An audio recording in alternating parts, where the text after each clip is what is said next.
இந்த காட்டுல நீ ஒருத்தனை அப்படி தனியா இருக்கே. அதெல்லாம் உனக்கு எதுக்கு? நான் சொல்ல மாட்டேன். வேண்டாம், சொல்ல வேண்டாம். இல்ல, நான் சொல்லுவேன். நீ கேட்டே ஆகணும். அப்ப சொல்லு. இங்க நான் மட்டும் இல்ல,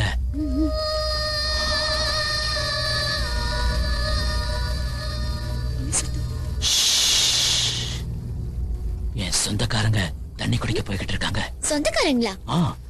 காட்டியான கூட்டம்